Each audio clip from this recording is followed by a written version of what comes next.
A very good morning dear aspirants. Byju's के government exams prep channel में आप सभी का हार्दिक स्वागत है। फ्रेंड्स, इस वीडियो में हम चर्चा करेंगे this day in history segment की, जहां हम लेके आते हैं आपके लिए इतिहास से जुड़े कुछ ऐसे खास फैक्ट्स और घटनाएं जो आपकी सभी आगामी गवर्नमेंट परीक्षाओं के दृष्टिकोण से बेहद इंपॉर्टेंट हैं। इसके साथ वीडियो के अंत में हम आपके साथ शेयर करेंगे कुछ बहुत ही जरूरी क्वेश्चंस भी which will be based on all those facts that we discuss here today। आप जरूर इन सभी सवालों को ध्यान से देखिए और इनका उत्तर देने का प्रयास कीजिए। इन सभी के उत्तर आप हमारे साथ कमेंट सेक्शन में शेयर करिएगा, क्योंकि इनकी प्रैक्टिस से भी आपको इन सभी परीक्षाओं में बेहद लाभ प्राप्त होगा। तो आइए फ्रेंड्स, अब शुरू करते हैं 18 मार्च की दिनांक अर्थात आज के दिनांक से जुड़े हमारे सभी इंपॉर्टेंट ऐतिहासिक फैक्ट्स की। The very first fact here is associated with 1914 when Indian lawyer and administrator Maharaj Shri Nagendra Singh was born। अर्थात भारतीय वकील और प्रशासक महाराज श्री नागेंद्र सिंह का आज ही के दिन वर्ष 1914 में जन्म हुआ था। महाराज श्री नागेंद्र सिंह एक भारतीय वकील और प्रशासक थे जो राजस्थान के एक रॉयल राजपूत फैमिली से संबंधित थे। He joined the Indian Civil Service and served as the regional commissioner for the eastern states as well as a member of the Constituent Assembly of India। Between 1966 and 1972, he was the secretary to the President of India, and then from 1st October 1972 to February 1973, he was the Chief Election Commissioner of India।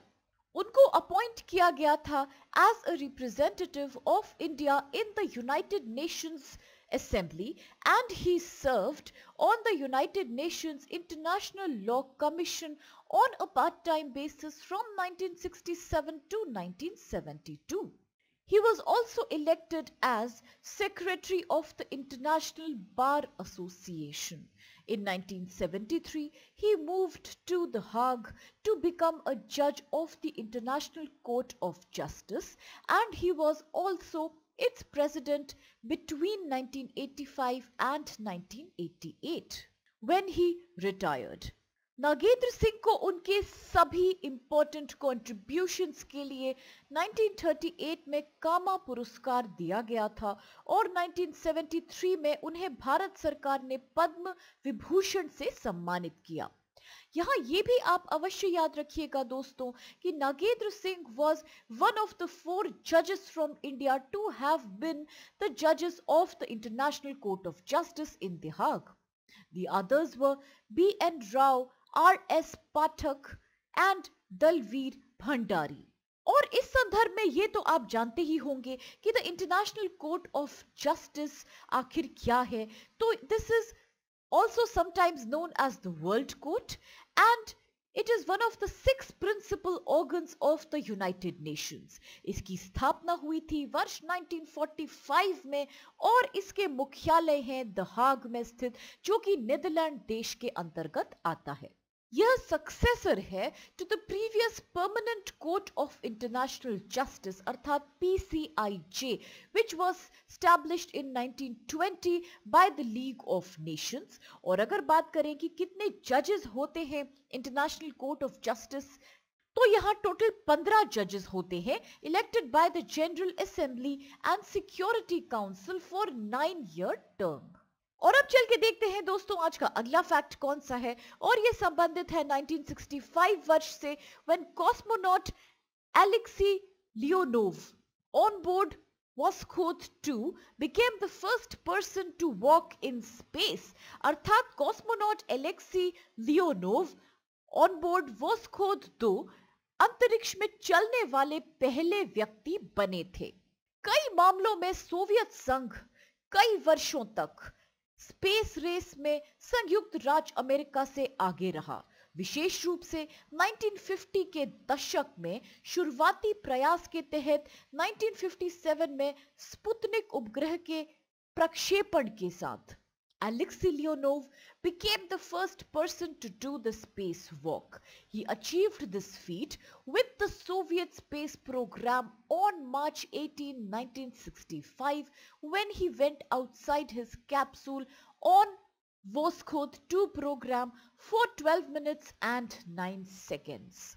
He was one of the 20 Soviet Air Force's pilots selected to be part of the first cosmonaut training group in 1960. अंतरिक्ष में Leonov की दूसरी यात्रा थी as the commander of Soyuz 19, the Soviet half of the 1975 Apollo Soyuz mission, the first joint space mission between Soviet Union and the United States of America.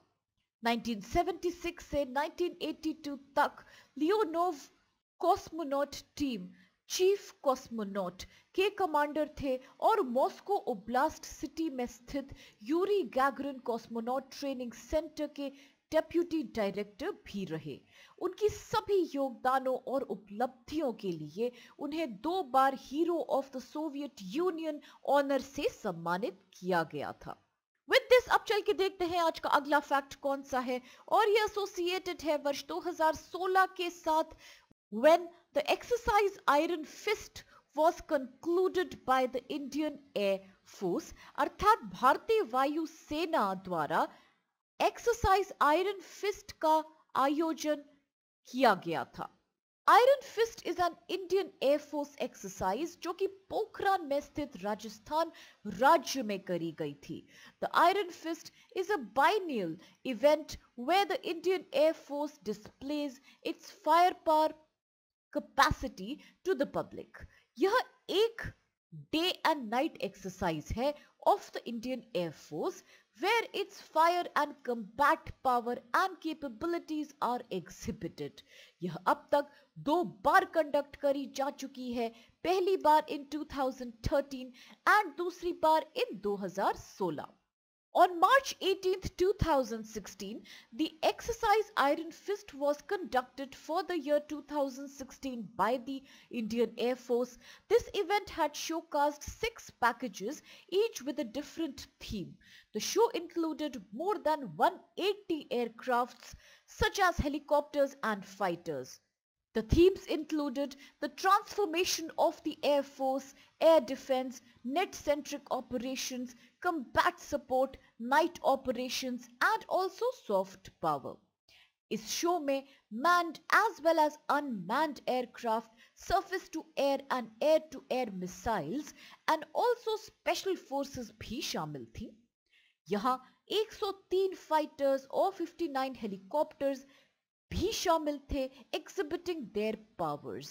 The fighters included Su-30 Tejas light combat aircraft, Mirage 2000, MiG-27, और the helicopters were Mi-35 attack helicopters, Mi-17 variants, light combat helicopters, and Dhruv ALH.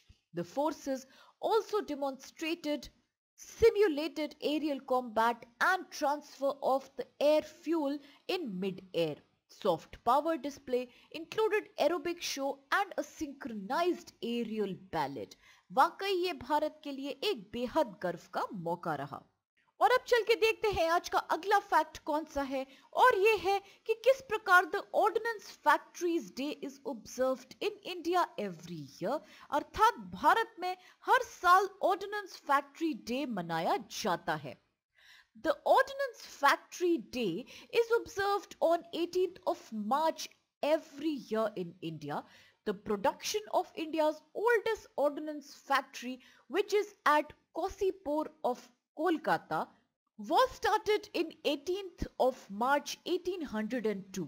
इस दिन को मनाया जाता है by displaying the rifles, guns, artillery, ammunition, etc. in exhibitions all over India. The day is also marked as an event to confirm the dedication of the Ordnance Board to the nation. तो ये जानना भी आवश्यक है कि क्या है ordnance factory board. Ordnance factory board और OFB consisting of the Indian Ordnance Factories, is a government agency under the control of Department of Defence Production, Ministry of Defence, the Government of India.